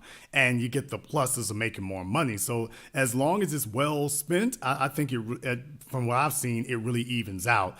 And it also evens out in that, you know, your property values, if you own the property, your value is going to be up. But if you have told yourself that you are going to be this perpetual labor class and that, don't worry, the white folks are going to reserve an impoverished part of town that's going to be reserved for you so you can live there in poverty, but you'll be in poverty, but you won't have to ever worry about being run out. If that's what you've been counting on all this time, and if that's what it was going to be, brother, we are witnessing in our lifetimes, I want to be very, very clear about this. We are witnessing in our lifetimes the end of rural America. In our lifetimes, in places in the South that when we hear about the suburbs and stuff, that used to be something reserved for the East Coast and the West Coast for the coastal states. So those of us from the deep South never really had to deal with the idea of, quote, suburbs. For us, they were rural areas. But we are witnessing in our lifetime, the end of what we call rural America. There will be the cities, and there will be the developed areas, and then there will be the I'm sorry, I can't even call it undeveloped, the future developed areas. That's what it's going to be. Listen, I can tell you, you're telling the truth because, listen, I bought some property up in the Delta region because I seen there was some property up for sale for cheap. I said, look, let me grab this property up right off of the river in the hometown of Mammy Till. So I said, I'm going to do something with this property. I'm going to develop it. And what they're doing is, like, let's say in DeSoto County, they're developing that. They're pushing out of the city. They're pushing out of Memphis because they're trying to come out of Memphis. They're going back into DeSoto County. And they're pushing out of DeSoto County, going back into Marshall County. That's causing the black folks to leave up out of the areas that they're in, which is like Tallahatchie, a lot of those black areas, Tate County, so on and so forth. And then what's happening is then they're going there and then they're buying up their property, and then the development is shooting further out their way. And so the only thing that's surprising about it is up until now you would have figured, I'll be damned, Mississippi is the poorest state in the union. Who in the world would possibly want that? And what you're witnessing is, oh no, they were just saving you for last. They've been had plans. Remember, these are historic areas here. When you talk about Louisiana and Mississippi, they are historically areas that, you know, in colonial times and pre-industrial era, there's a reason why these were the places that made America rich. And so it's since industrialization, people have forgotten what the value of that land was because industrialization kind of leveled the playing field everywhere else. But they're rediscovering, oh, this stuff really is valuable. I'm telling you, listen, Mississippi was one of the 5 richest states pre-Civil War. It's also the blackest state in the nation, too, that a lot of folks don't really realize that. Since they just got rid of this flag, which was about last year, they just got rid of this flag, got this new flag. As soon as they got rid of this flag, they got Google. Google came in South Haven and DeSoto. Wasn't that chess move? Wasn't that chess move, by the way? For those of us from the deep South, you understand, wasn't that chess move? Now, you know, when you hit I-20 coming across the Mississippi River from Louisiana, you're on I-20, you're heading across the Mississippi River from Louisiana, and you know there's the big sign there that says, welcome to Mississippi, you know, the birthplace of America's music. That Confederate flag was an obstacle. That Confederate flag was a hindrance. Now, you see, white supremacy knows the value of operating underground. So they're willing to give up the flag so long as it gives them more power, which is exactly what it would do. So when I think about that now, I'm just like, wow, don't you all realize what a chess move that was? Oh, and I've been telling people, I told them, I said, look, and I've been trying to tell black people here, hey, listen, man, y'all need to buy land. Like, y'all need to buy land and start developing the land because they're about to start moving this way. I can tell you right now, even down here on the coast, I see white people coming from Oregon, Washington State, Arizona, and you would think, like, why are these people coming out here? But they have the money to pay cash for these houses. And then all they're doing is opening them up a little business, or I'm going to open up me a little coffee shop or what have you. And then the influx of the tourism that's coming through because of how long the beaches are down here, they're making all that money. Same thing in those areas, like when you're looking at Natchez in those different areas. In Mississippi, what a lot of people understand is that in certain areas, it's almost stuck in a time capsule, somewhat like how Cuba is. So all they're going to do is come in, buy that land up, and then use it, sell it in a fashion to where, okay, this is a big type of tourism to make all that big bucks and the big money off of it. But so many black folks want to stay away from it. And then the crazy part is, it's a guy here, man, who gets land from black people. They were giving up their land because they didn't want to be here in the state, and they just want to pick up and leave. Rather than just saying, hey, look, let's work together, get something going, and try to develop some business across state. Now, they don't want to do that. They want to give up their land and then leave. Well, brother, it's more than I'm not that. about to leave. But it's more than that, because what you all are witnessing here, and understand, I've been everywhere. I've seen it, man. Out there in the West, what's happening is it used to be this movement between California, and they were going east. And what they would do is they would go to if they went north, they would go to Washington. And if they went east, they would go to one of two places. They would go to Nevada, Las Vegas, or they would go to Colorado, which is why you saw Colorado open up first to legalize marijuana, because that's their priorities. And to folk who don't know, that was the migration pattern out of California. Now, that was 20 years ago.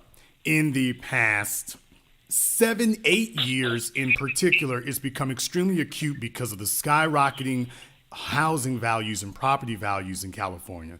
So now you're seeing a bunch of Californians heading to Texas. Everybody's talked about Texas, but what everybody has not been talking about as much is the influx of Californians to Montana, to Arizona, and to the Dakotas. Now, that's what folk have not been talking about. Now, on the other side of the spectrum, everybody's been used to the idea of the New Yorkers heading all the way down to Florida. The snowbirds phenomenon has been around now for 40, 50 years, since the Golden Girls. So nobody was surprised about that. However, if you haven't been to that Northeast, folks, the Northeast of the United States is built out. New York, I'm talking about New York State, is built out. Pennsylvania is essentially built out. Truth be told, Delaware and Maryland are all built out. You can't really do nothing in those areas anymore. That whole part of the country is grossly and severely overpopulated. Those people up there, they make no bones about it. My friends in New York, my people in New York will tell you, they make no bones about it. All of them, they are sick of being congested. They are sick of living on top of each other. All of them, when they travel south, they fall in love with the Carolinas. There's a whole bunch of folk from New York, black folk from New York in Atlanta, because they're like, you can actually move around. And I'm like, Atlanta's getting crowded to hell now, but compared to New York, it's damn near rural area compared to New York. So they've gone to those places, and now the white folk who really got the money, remember these white folk who usually before now they would have been going down to Mexico or something, but now they're feeling more adventurous. So they're looking for the next Carolinas. They're looking for the next South Carolina now. There's so many of them going to the Carolinas and Georgia. They're looking for the next one. So now they've turned their eyes towards northern Alabama, Mississippi, Tennessee, Arkansas. Now, I'm sorry, let me rephrase that. Arkansas and Louisiana will be the last two standing because they're the most dysfunctional. But Arkansas and Louisiana will be the last two standing. Mississippi is kind of seen as wide open. So for the folks who want to stake their claim and grab big pieces of land in a way that is simply not available. Not just that. It's to a middle-class family, because you got folks up there in New York who literally, up until now, what they were doing was saying, okay, I'll sell my house in New York for $800,000 and then move down to the Carolinas or Florida. But what they discovered is, wait a minute, a gallon of gas is $2 in Mississippi? Right. When I tell my friends from New York, California, and Florida that in Louisiana, I'm paying like $2.20 for a gallon of gas, or if it's really rough, I'll be paying like, $2.50 or $2.70 for a gallon of gas. Right. And they're like, is that a typo? Is that gas pump broken? I'm like, no, this is our price for it here. And it's even lower in Mississippi. Those are the prices I pay in Louisiana, and it's even lower in Mississippi. So you got to understand that adds up. The cost of electricity is much lower in Mississippi than it is in the northern states or Florida and California. The electric bill is lower. So what these people did is they've done the math and been like, well, I'll be damned. I can buy a new house for $250,000 with actual land on it. I'm going to be paying a fraction of what I was paying for electricity and gas and gasoline. Why would they? Most of them are going straight solar. If you sell your house in New York and you got $500,000 left over, why would you not go to Mississippi and live like a damn king? Why would you not do that? Exactly. And if depending on where you're at, you got quick access to a lot of different places depending on where you're at. And even right now, they're trying to suppress Jackson as much as they can because they want to get Jackson back. Because you can get from Jackson to Atlanta, you can get from Jackson to New Orleans at a fast speed. So they're trying their best to stranglehold Jackson right now to get control of Jackson. Brother, this folk in the chat room can't believe when I said gas south of $3. And it's just like, yeah, that's what we got down here. They have no idea between that and the electric bill and whatnot. It's like y'all would have no idea. Yeah, there's a trade-off of certain things, but if your paper is straight, you can go fight with the rest of those Yankees trying to muscle their way into the Carolinas simply because everybody's following Interstate 95. Or you could be a little more adventurous and swing your way west. And all of a sudden, like I was driving through Grand Cane, Louisiana. Last month, and I was noticing the big white birds and whatnot, and it reminded me of Florida. It reminded me of Alabama, except I'm in Louisiana, and I'm just like, when them folks from Florida, if they ever see this, it's game over for Southern Louisiana. Right, it's game over. I was telling somebody when they talk about Minnesota, the land of 1,000 lakes or whatever they talk about. When you get into the interior of Mississippi, like the name Mississippi is an Indian name itself. It means big river or big water. When you start getting into the interior, there's nothing but waterways all throughout the state. Like most of the towns, especially where the black folks were at, most of those towns were connected through waterways because there were no roads there. So you got plush water every which way that you can go, not just the Mississippi River. And most folks, depending on where you at as well too, you don't have to get on city water. You can get well water, which is what my mother run off for. So the only thing they have is an electric bill. Brief aside here in the chat room, somebody said, but it's still Mississippi. Let me tell y'all something. It's the blackest state in the nation, bro. Let me tell you something. It's the blackest state in the nation. Okay, but let me explain a few things here. But they talking about, but you can get all that, but it's still Mississippi. You better understand something. When you see white folks with paper migrating somewhere, when are we going to learn after 500 damn years of dealing with colonizers?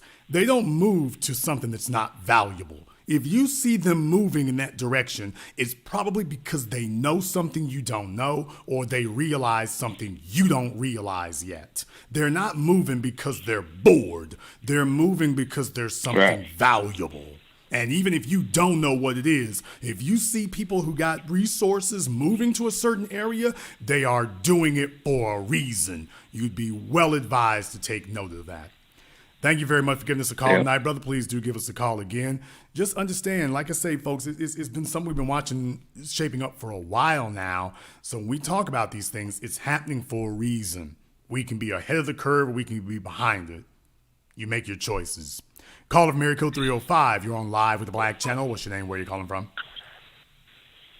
Yeah, what they do. This your boy One Love out of Miami up here in Bama. One Love out of Miami. What's on your mind, brother? Yeah, man. I had to call them people for you, man. You on fire with it, man. You remember a couple months back, I was on one of your programs.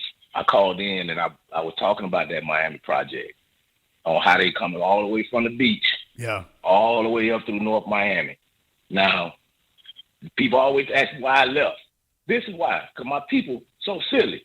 You got folks from 305-786 calling talking about the beans, what's happening in the beans. Them projects, there don't nobody own nothing down there.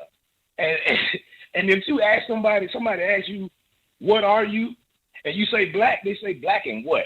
So he trying to sit there and say that those FBAs and down. No. I didn't really want to brief us out. I didn't really want to have to. I think you could tell I was trying to be diplomatic, but I'm just like, bro, you don't get it, man.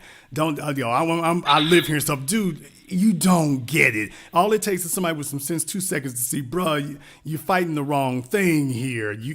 I can understand what you're talking about, brother. That was a perfect example of folks not getting it. There's a whole different dynamic. You're playing a different game from what they're talking about. I've been down there enough times to see exactly what you just said. If I said I was black, they're going to be looking at me like, okay, what is that supposed to mean? Right. Black and what? What you mix with. So that's, and nothing new happens under the sun, TBA. Me and you about the same age. I know you remember in the mid 80s when after Castro let all his deplorables out. Yeah. And they were bringing those Cubans in, stopping with cruise ships, bringing them into the water. They were turning Haitians around in the boat with the National Guard, the Coast Guard. Oh yeah. They were turning them around in the boat. So now that they done allowed them to come in for a few years, for a few decades, and they got Lil Haiti, they just forgot all about that. And they turned it back on us. We got them here. Oh, they figured they were going. Okay, but Reagan. Brother, they figured they were going to get to keep it. That's the problem. Mm-hmm. They thought that when the white folk let them come over, they heard about the wet foot, dry foot thing. They thought that they were going to be like the Cubans in Miami. But the Cubans were basically official, unofficial white folk. Shout out Al Pacino, Scarface. So what they thought once they made it here that was it, and they were going to get to stay, and whatever they had, they were going to get to keep it. And now they're finding out, oh no, this was always the plan. You were never going to get to keep this. Maybe you get to stay, but only if you have a place to stay. You were never going to get to keep this. Now they feel like they got suckered. Mm-hmm. When that was the plan the whole time. And last thing, TVA, you put a drop. You supposed to mess with that mic on when you said that drop mic moment. When you said this is in our lifetime we will see the end of rural America. I told you I got a technology company. I deal with the government. That's called the Rural America Project. They are taking. You were talking about the tunnel down in Mobile. I was supposed to be on that. You know, these black folks said no because they were going to have to put a toll for the bridge, and they didn't want to pay it. So DOT pulled out and said, well, good luck. We'll never come back here again. We don't even know when we win it. You know what I mean? You dropping so much knowledge on them tonight. Like the other chick talking about, the building they doing, them people were from China. Like you kept saying, what difference does it make? Who it is? White supremacy is global. It's not in just one spot. So we have to understand when we win it, and sit back and count the money. They have these the erosion with the King Tide project. They say you on the flood zone, so they raise your property taxes. And then they say the King Tide is supposed to erode at least 20 acres of coastal area by 2031. But they're giving all the businesses and corporations until 2040 to make the actual regulation corrections. They trying to run you out. I understand that's a ploy. Now let me be very clear about that coastal erosion. Now remember, I'm from Louisiana, where we've been losing coastline now for decades, way before Hurricane Katrina happened, as a matter of fact. And you all being from Florida, but specifically Southern Florida. For those of you who don't know, let me give you all a very brief history lesson about this. Florida, essentially the coastal parts of Florida, they're talking about climate change. Get the hell out of here. The coastal parts of Florida should have been eroded and washed away decades ago. But they haven't been. And the reason for that is because those of you who live in Florida, but particularly Southern Florida, you all are the beneficiaries of a federal program called reclamation. Now, for those of you who are not familiar with reclamation, if you've ever been to a place like Miami or Clearwater, you'll notice that the sand on the beach, if you dare call it that, it ain't really sand, it's damn near rock hard. It's damn near hard as concrete, and it's bleach white. And the reason for this is because they use big machines that basically dredge up the sand from out of the ocean and pile it back onto the land again. And they've been doing this for years now. Now, the federal government subsidizes this. The federal government pays for it to the tunes of, I think, $20 million a year for Florida.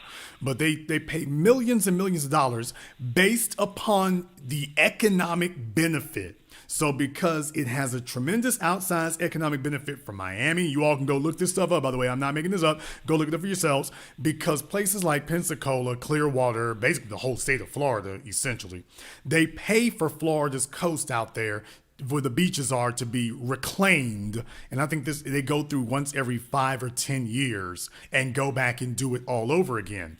Meanwhile, places that are not considered to be as economically beneficial, Louisiana, Mississippi, you get the idea, they don't do reclamation in those areas. So just be aware, there's a reason why Florida, technically speaking, they're talking about being eroded and coastal climate change and all this stuff here. In reality, Florida's coastline would have been gone decades ago if it weren't for the federal government. Now, this brings me back to what you were talking about here just now. They are using, quote, coastal erosion as a way of removing what black folk got. So if it's black folks sitting around there, oh, sorry, nothing we can do. Y'all are just going under. You better leave. Oh, yeah, and you can't get flood insurance.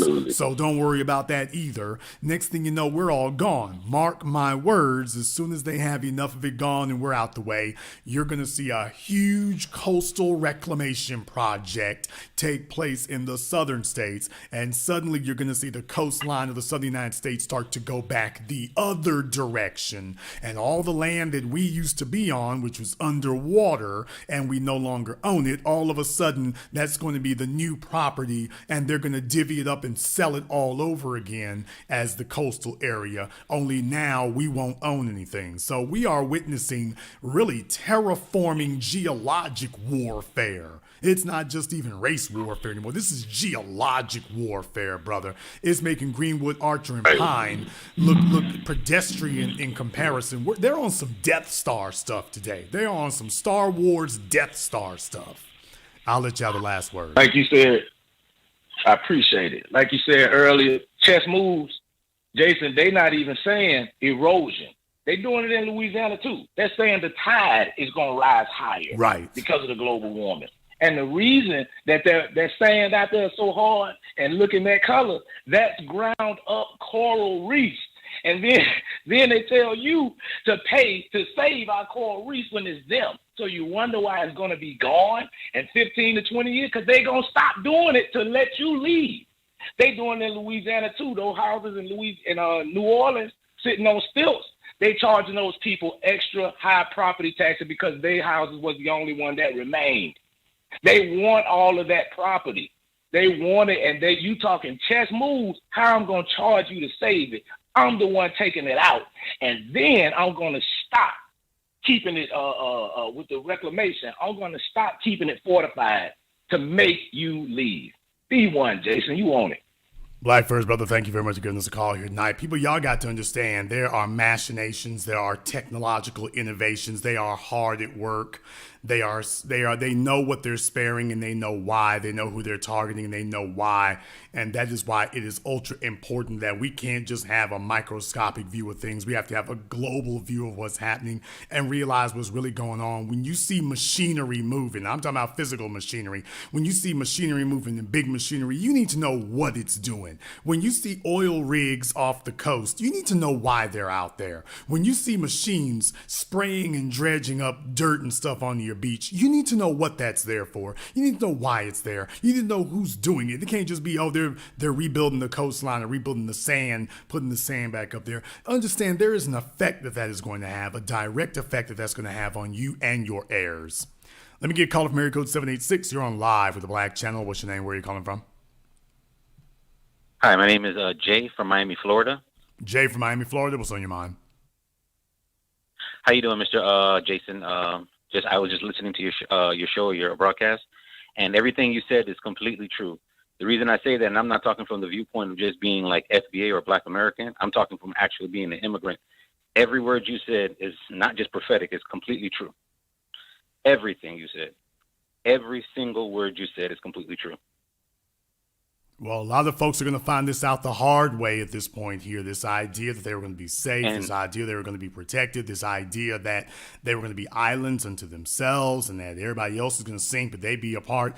It's like, brother, that's not the game you're playing. You're playing against a bunch of other folk out here who are playing as a team sport, and what they're showing you is what you're the team they're you're 100% correct. The Haitians, unfortunately, not just Haitians, Jamaicans, Trinidadians, everyone thought they were everything else. Now, you know, they let them take pride in their flags or Haitian Flag Day, not taking pride in Haitian property or commercial land. Like you talk to the average Haitian, he'll just talk about pride this, pride that, Haitian flag this. I'm like, there's no value in the flag, only value in the property. Symbolism. They've taught black folk to value symbolism. Congratulations, you have a Haitian flag. You just ain't got a house to put it on anymore. Yes, sir. Not just that. Most of the parents, unfortunately, the only caveat I have to say is that everyone's saying FBA, it's happening to Haitian Americans. Most of them already sold all their properties and left their children. I'm thankful that my family saved us property, but most of the families, they didn't even save any property for their children.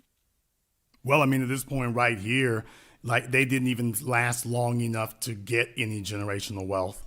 They didn't last long enough for that. The ones who had a house, there'll just be a bunch of little old people who are going to stay in it. Well, they have a place to live until they die. As soon as they're gone, the kids ain't going to be able to hold on to that. You're 100% correct. Everybody they're going to be one generation. Everything he says is completely true. They're going to be one generation and done. The children have already left. The children have already been run out. It's one generation and done. And if I can just be brutally frank, the females are all running up and down the beaches out there looking for a white man to be a sponsor. Oh, I'm sorry. I don't know how you know this. I wasn't supposed to say that. I wasn't supposed to say that. How does this guy know this? Is he there? Is he living here or something? I'm like, I knowing this? I wasn't supposed to say that part right there. But oh yeah, I couldn't help but notice folks talking about, Jason, you need to go to places other than Bayside. Oh, nigga, I went to some places other than Bayside. I could start naming some places if y'all really want me to. I ain't going to say specific names right now. We'll save that for a future program, but I think I said enough for you to understand. I know the get down. Oh, I'm sorry. Let me just go ahead and say Miami Beach. Let me go ahead and just get out the way then. But in any case there, brother, I've seen the get down. And you see a bunch of white men, and these are local white men with their little black, brown sugar thing.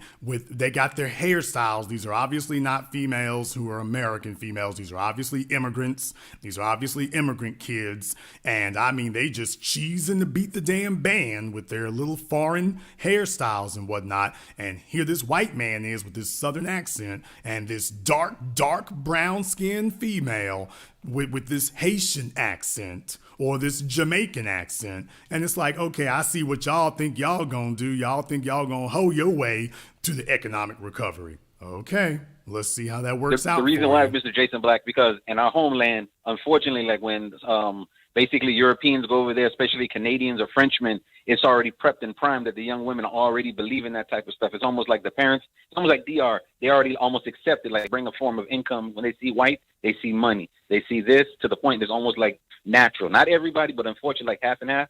And then unfortunately, everything you said is true. Like even when it comes to like in the early 90s or even 2000s, just basically talking bad about Black Americans, like what you said, like it's a half and half. It's almost like a toss-up.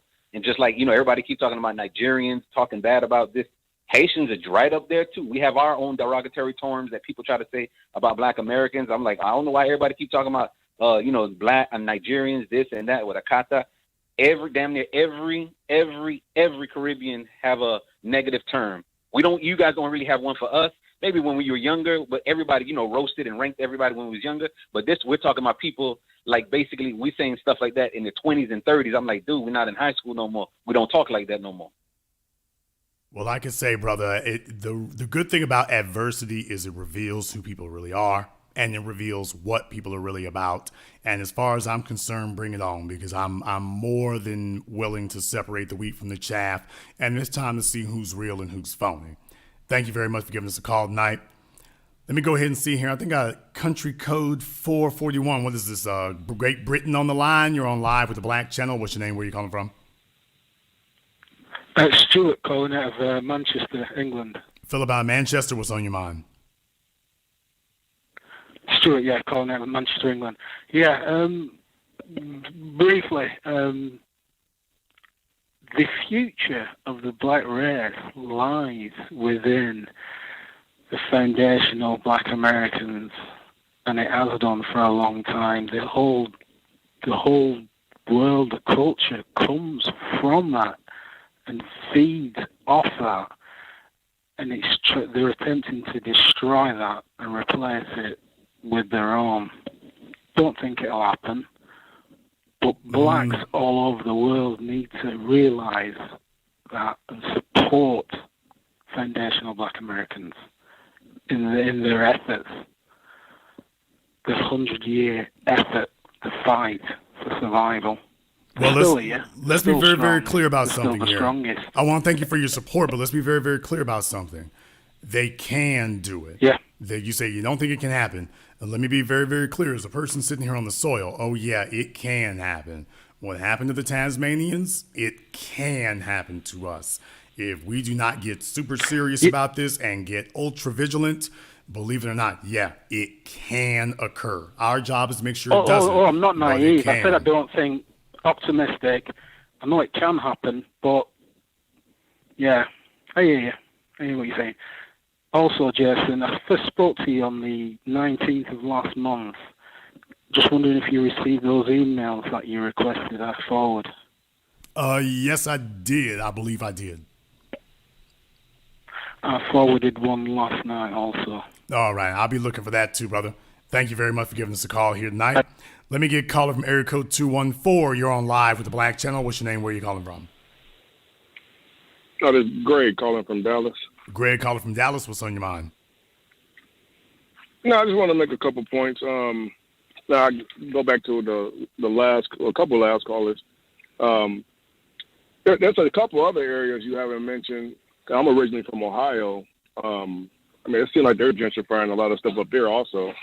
I'm in the process of buying a home up there with my mother, and they overbidding everywhere. I'm talking about $20,000-$30,000 above asking, and also the Detroit area. Because I'm from Toledo, Ohio, which is right outside of 45 minutes away from Detroit. That's kind of prime real estate up there. As far as location, being right across from Canada, but. I totally agree. There's been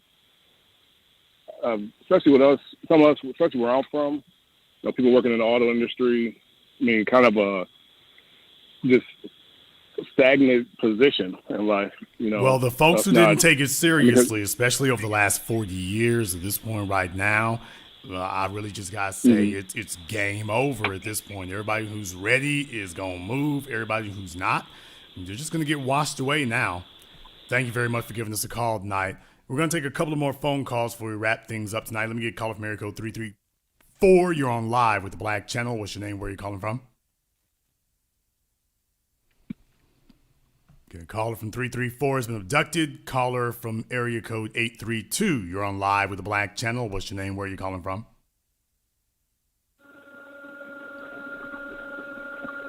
Okay, caller from 832 is currently beaming up the Starship Enterprise. We're going to take one more call here.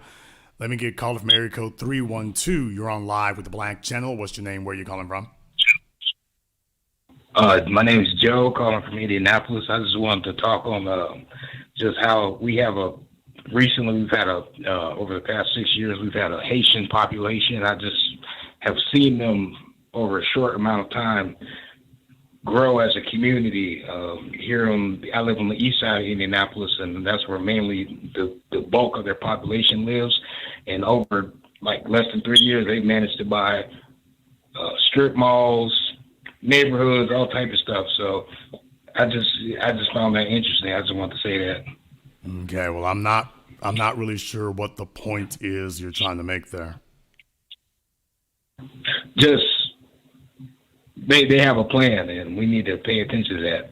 Who has a plan? The Haitians. Are you serious? Well, it's all right, brother. Do you need a couple of dollars for that smoke alarm back there behind you that's chirping? You need to have a plan for that smoke alarm. That's the plan that needs to be in effect here. Let me get called from area code 843. You're on live with the Black Channel. What's your name? Where are you calling from? Yeah, this is Philip from Beaufort, South Carolina. Can you hear me okay?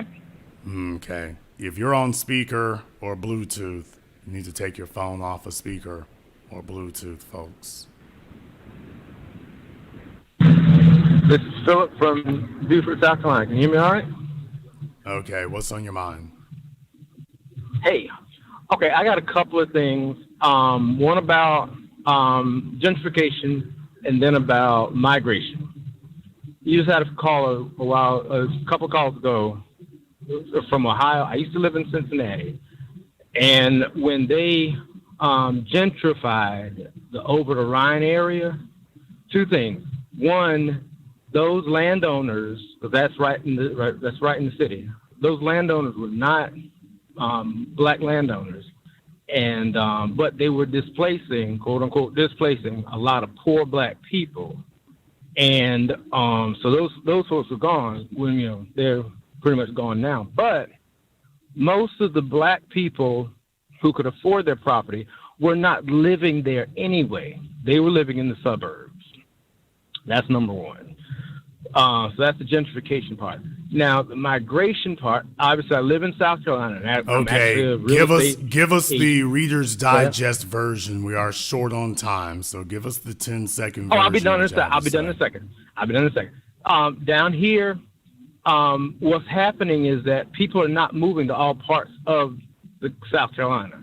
They're moving to certain parts and then overpopulating them, and those places are turning into traffic and congestion and development nightmares. And so that's what I wanted to say. They have certain areas. They're coming. They have certain areas that they're going to that have been marketed to them by either developers or real estate agents back from where they're from.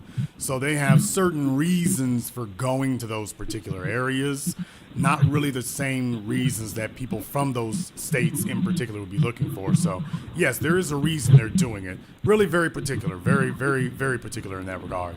Thank you very much for giving us a call here tonight. Yeah, I mean, the tactics that they're using, you got to understand that they're doing that for a reason. They're doing that for a reason.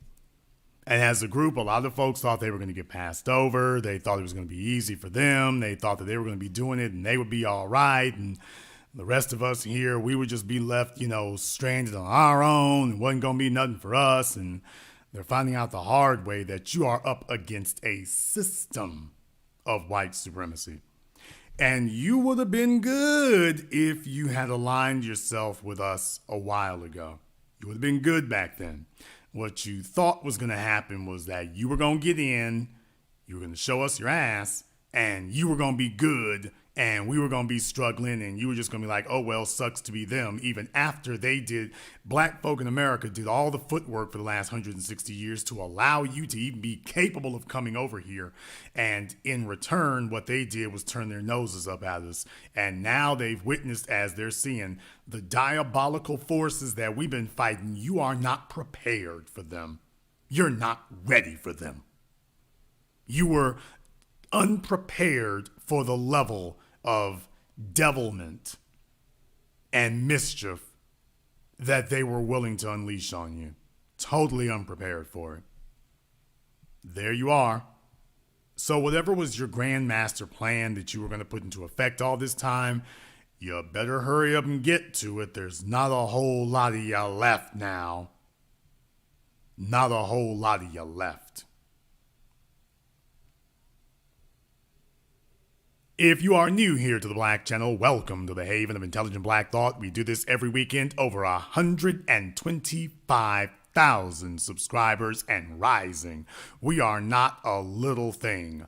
YouTube has us under a shadow ban, which means that they don't share us, they don't recommend us, they do not even notify people when we're broadcasting. So what can you do about that? For everyone listening here tonight, if you enjoyed the groundbreaking analysis that you've heard, if you enjoyed the thought-provoking, elevated conversation that you've listened to here tonight, share the program on your social media. Let other people know about it. That's how we overcome that kind of thing. We are the Black media. We are the only apparatus broadcasting in Black people's interests, and that is the reason why we need for you to help by sharing what we're doing here. And if you haven't been to our website, blackchannelfilms.com, you want to go there and check out our groundbreaking best-selling documentary work, 7 a.m., Gentrified, and Race War. All available on DVD, on Amazon, and for streaming. Go to blackchannelfilms.com. That is blackchannelfilms.com. Go and check it out. And this concludes tonight's broadcast of the Black Channel. I am your host, your brother, your humble servant, the Black Authority. And until next time, my brothers and my sisters from around the world, remember, Black is the future, and the future is uncompromising.